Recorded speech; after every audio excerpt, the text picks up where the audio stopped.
Good afternoon, folks. My name is EJ Iron Eyes Outfitters and Hunting the Rock. We're doing things a little bit different this year. We're at our 6th annual kids fishing event, and because of COVID, everybody's circumstances have changed.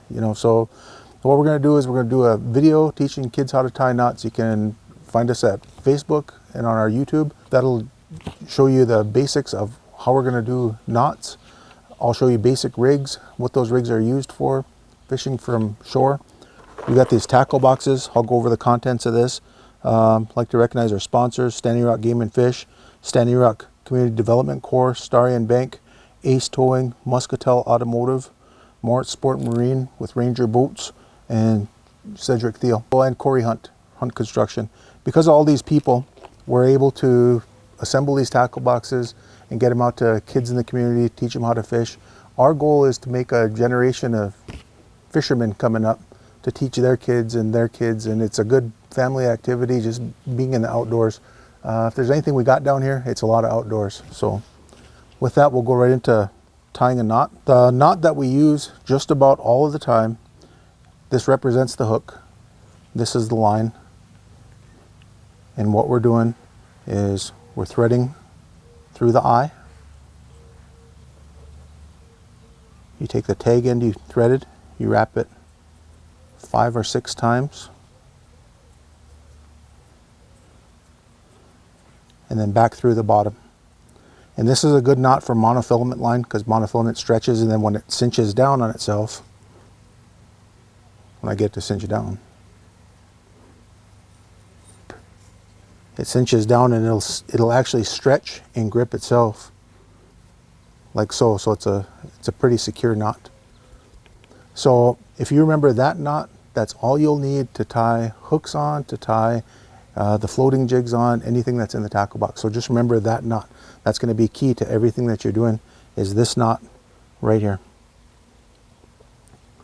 So all that being said, I'll show you one more time. Take your fishing line, run it through the eye of the hook, give yourself enough slack. You're going to wrap it around the main line 5 or 6 times. And when you're done, you take the tag end, go through the loop at the bottom, hold that, and then just pull it down, and you should see it cinch up. On paracord, it doesn't work as well as monofilament because it doesn't slide, but it's a much easier visual for you to see. So that's how it'll finish up. This will actually be tighter, like so. So what we have here is a rig I tied up using the knot that I showed you at the beginning. This rig consists of egg sinker, 1/4 ounce egg sinker, your split shot, and a floating jig. And what this one is used for, works great with minnows, works with leeches, it works with crawlers. And what you do is you thread your bait on, you cast it out, and it sits on the bottom. So what takes it to the bottom is this 1/4 ounce jig. Imagine it hits the bottom. This flutters because this is a float. This is a styrofoam float. Your bait's on there, your minnow. Your minnow is going to be dragging this all around, but it's not going to be on the bottom. It'll drag it all around like this. Same thing with a leech. A leech will just be waving. The important part is that you have nothing behind it, so that when a fish grabs this, there's very little resistance coming through there. You can see how it moves. The only thing he feels is that split shot. So when fish are finicky, that's really a good rig to use. And again, this works with all bait. Crawlers, it's a little dead because crawlers don't move as much as a leech or a minnow. So cast it out, sits on the bottom, your bait moves around on its own. This will be up about this far as the fish are swimming around. You have this end goes to your fish pole where your bobber's at, and then when you see the tug, that's when you go, your fish is messing with it, and you go and you wait for him to take a little bit, and then you wham, you let him have it. Then you have supper. So what we have here, it's almost the same rig, except in place of the split shot, because once you crimp that split shot on your line, sometimes as it hits snags, it hits other rocks, it'll slide. And then you have to almost flatten it out sometimes with the pliers to make it grip. To prevent that from happening, you can also use a swivel. So basically, this comes from your line. You thread on your egg sinker, then you tie on a swivel, and at the end of that swivel you tie another line about 12 inches, 14 inches, and then you tie on your floating jig.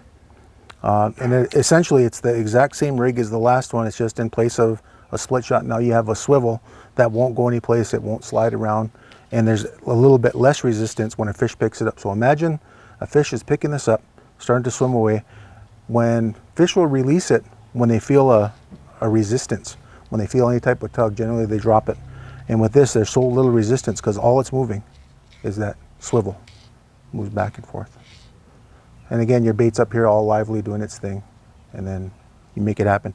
You can use these with any bait. Leeches and minnows work the best. Crawlers, also a good bait, but generally they just hang. So you need something buoyant to get them up off the bottom. And it's just the way crawlers work. Crawlers are a good moving bait. And I'll show you that on a jig. I'll explain it on a jig because we don't have any crawlers, but we'll do that in another segment.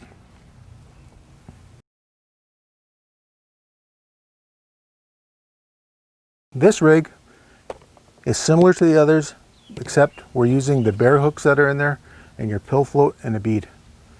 And how this is set up is you have your main line coming from your rod, you slide on your slip sinker, you tie on your swivel, so it's the same as the other one, the floating one with just a swivel and an egg sinker, so it slides. From that point, we tie on again about 12, 14 inches. You slide on your pill float first. First your pill float goes on, and then a bead. And when I'm putting on the bead, I thread the line through and I make a loop and thread it right back through the hole. And what that does is that'll give it some resistance when I tighten it up as to where it moves. So that way the pill doesn't move all the way up and crowd your bait. So again, these are all live bait rigs. Leeches and minnows work best. This will work better with crawlers than the other one because this is a little bit more buoyant and there's a little bit more attraction. So when this is on the bottom and your worm moves around just a little bit on the bottom, this is going to attract fish moving around to come see what it is. Once they get close, they'll be able to smell it and pick it up. So a little recap. The egg sinker on the main line to the swivel is pretty standard as the other rig. What changes is from the swivel to the hook. And what it is, it's a plain hook with a bead and a floater. So next would go on the float, then you thread on the bead, and once you put the bead on, you run it through and then you loop it around and pull it back through. Then you tie it up to your hook. Then you're able to slide the bead to wherever you need it on there and it'll stay put. It doesn't slide, so you have to slide it. And then you can control then where your bait sits in relation to the float. Do you want it that far? Do you want it that far? Generally, I have it about this far, probably about 2.5 inches or less, because I'm using it also as an attractant for the fish. So the fish will see that flutter around. Again, on the leech, this will flutter back and forth as your leech moves on a minnow. It'll vibrate back and forth as your minnow's trying to get away. And on a crawler, as your crawler is in the water longer, it's going to start to sink. And then once it sinks, this will be an attractant to it as well to help fish find it. All these rigs, what we're trying to do is help fish find your bait. So this is another good one to use when walleyes are finicky.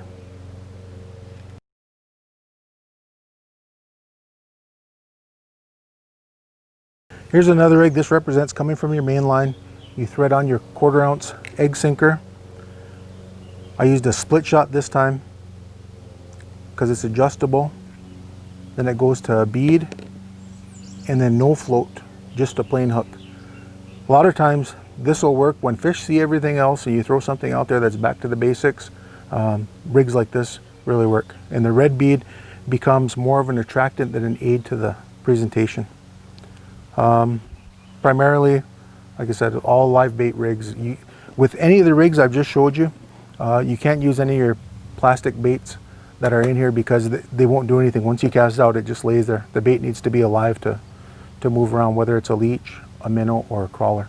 And out of those three, the crawler is the one with the most limited movement. So again, just to recap, from your main line, you thread on your sinker, Then you can thread on your bead and you'll make it a loop through, and you'll come back around and slide it back. Then you'll tie it off. And what that does is that allows you to adjust where your bead sits on your string just by a little bit of pressure, and then it won't go anyplace, it won't get any closer. So it's a pretty versatile rig. Then after you have that, you can put your split shot. And what your split shot does, same thing as a swivel, is this is keeping your egg sinker from crowding your bait. You don't want it right up on your bait. You don't want it this close together, because then that means your egg sinker is going to be right there. So you're trying to keep it as natural as possible and create just a little bit of space so that fish can see it and not be spooked off. What we have here is a lead head jig. It's also in there. There's 6 of those in the packet. We opt for quarters because with a 1/4 ounce lead head jig, I think you can catch any fish in the river. It's versatile. So there's a lot to be done with it. What you won't do with it is you won't put an egg sinker on it, throw it out and let it sit on the bottom, because the weight of the lead head jig will stop all your bait movement.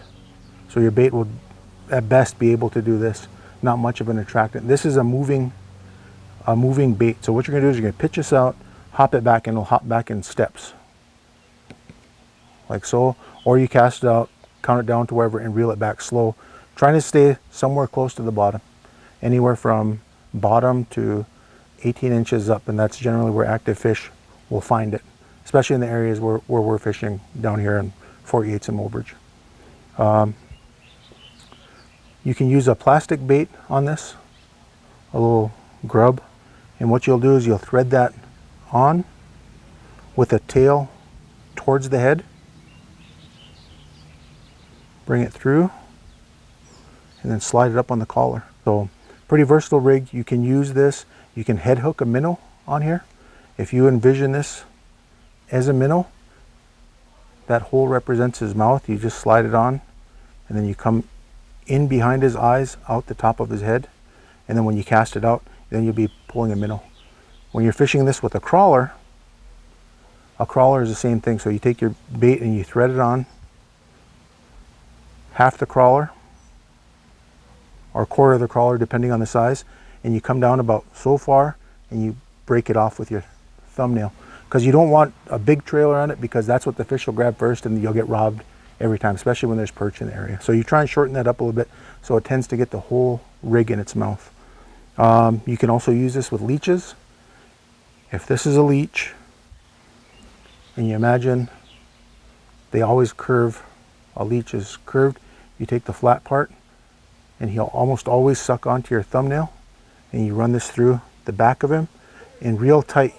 So you run it through the back of his head, real tight, you'll turn it around and you'll pull it right back through like this. So then you have your leech double hooked, and this will be trailing, so then when you cast it, he'll still wave as you're pitching it, as you're fishing it fast, slow, whatever your preference is.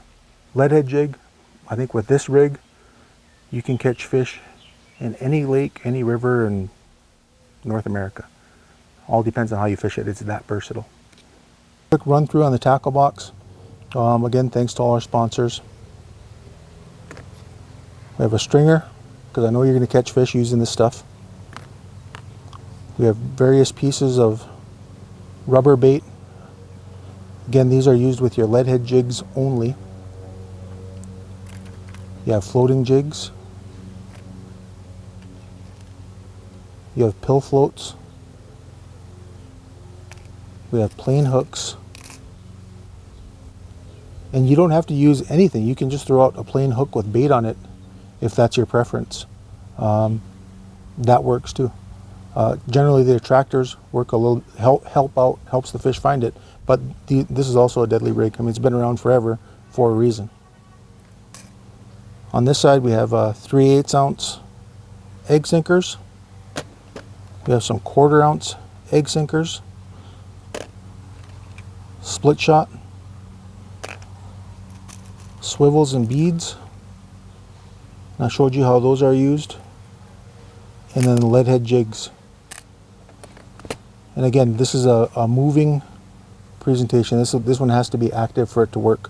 One thing I want to mention is that the difference in sinker sizes has to do with wind. So generally we have a lot of wind here. So a lot of times you're going to use a 3/8 ounce to keep your bait out there, because if you use a 1/4 ounce or your rig is too light, when you cast it out there and the wave action on your string is going to move your bait closer and closer to shore all the time. So the heavier your weight, you need that out there to combat the waves on occasion. You can even probably get 1/2 ounce egg sinkers if you want, if it's primarily windy when you fish or you're fishing a lot of current. So just a quick note on egg sinkers and how they're used and why there's 2 different sizes. On a calm day, you try and get away with as little weight as you need to stay in contact with the bottom and fish it effectively.